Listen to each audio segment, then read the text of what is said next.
Jack the Ripper is a big subject to take on. But we are talking about victims who were brutally murdered, so there's a bit of blood, there's a bit of that kind of aspect. We were filming at night, wanted it to look dramatic.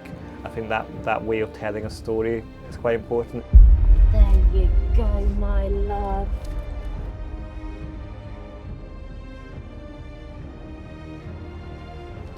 All right.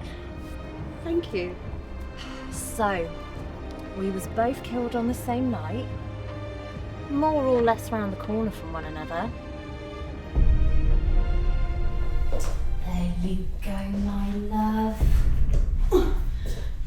All right. Yeah, thank you.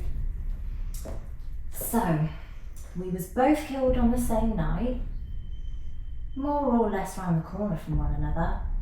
Only 20 minutes between us, they reckon. That hardly seems fair. That's where that division, the arm drops. That's with that little moment there, if you know what I mean. That hardly seems fair. That's when you first start to, move away, where your body language shifts because you're starting to feel defensive. Oh, okay. In my head it was, first of all, that's not fair.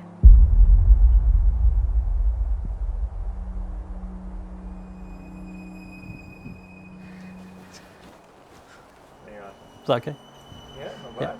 I almost knocked the set over. Ah. So my name is Stuart. Get your headphones on and stop rustling the paper. Still having to direct you. Keep that in. That's fine. My name is Alexander.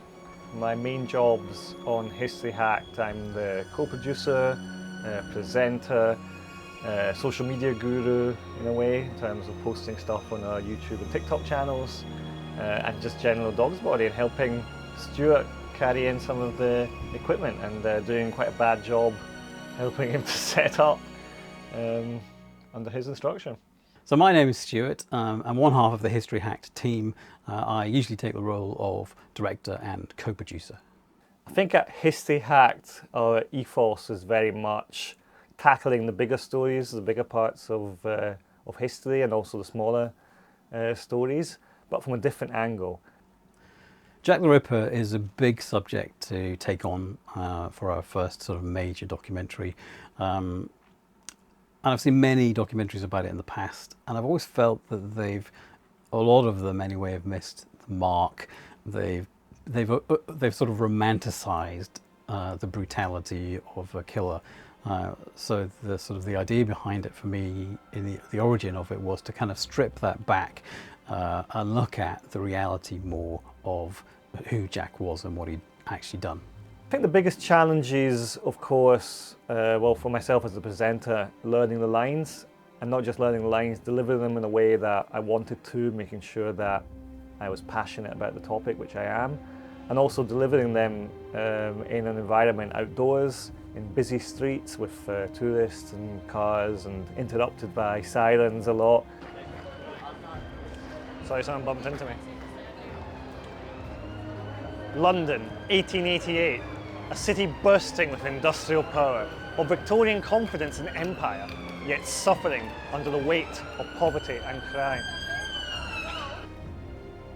It was, for us, this was a challenging shoot. I'd say by far it's our most ambitious production together. We've worked on a number of different documentaries of different natures over the years. This one bringing in actresses, filming in London at night, finding multiple locations, dealing with presenters like Alexander, who was obviously very difficult to work with, and historians. It presented a big, engaging, interesting challenge.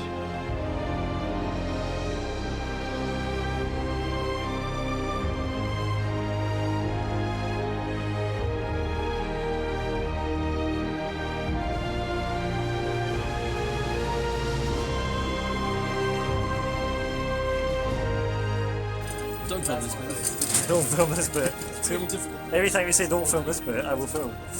This is the blooper reel for the Patreon.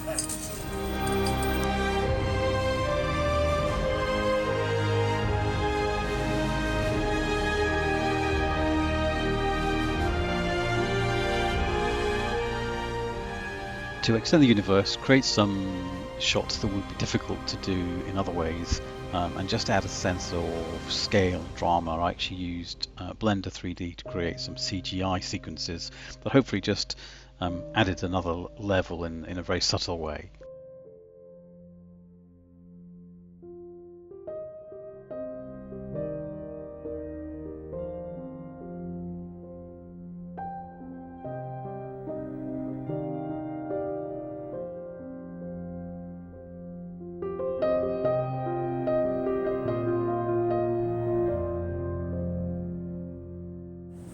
I heard all about poor Marianne.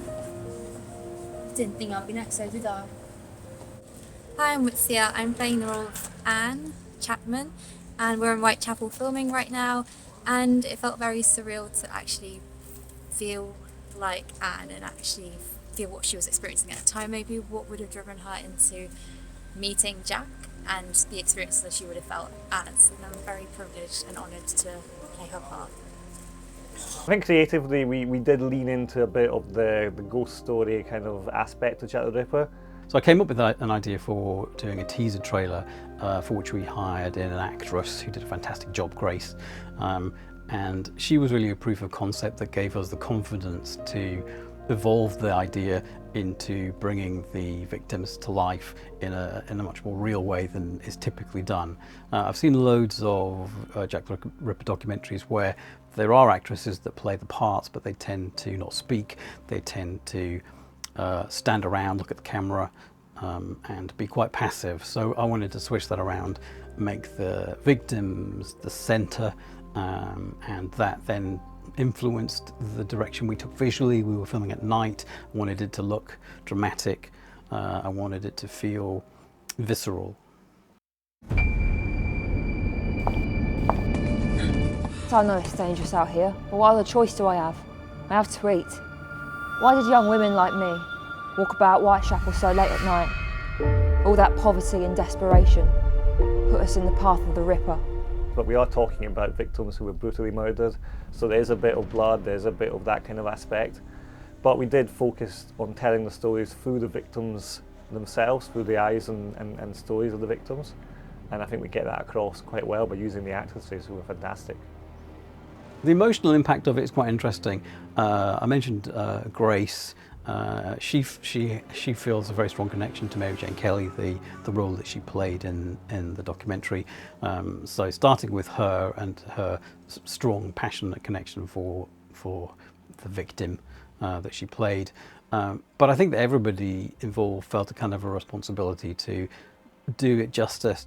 Yeah, I think emotionally, of course, when you're trying to tell a story of people being brutally murdered, you know, you can't shy away from that, and it can be quite emotional, especially working with actresses before your very eyes who are playing the parts of people who were killed in such a way. So I think that was quite an emotional aspect of filming this, and I hope it comes across well in the video itself. We were actually really lucky with the weather, but it was still cold and at times damp, so it was very difficult going and setting up all the stuff in the dark. Logistically it was difficult, but it was, you know, it was a lot of fun, and we're looking forward to doing the next big documentary. I think that way of telling a story is quite important. It's not just about, perhaps as myself as a presenter, just speaking on screen to camera for half an hour. I think it's important to mix it up, to have people who are very well versed in their subject, like historians, but also having people who can successfully kind of transmit the kind of what the feelings were at the time, what the feelings of the victims might have been, and just giving that more human aspect. And that's very much, I think, the ethos at History Hacked, is telling those stories but in that kind of more human and open way.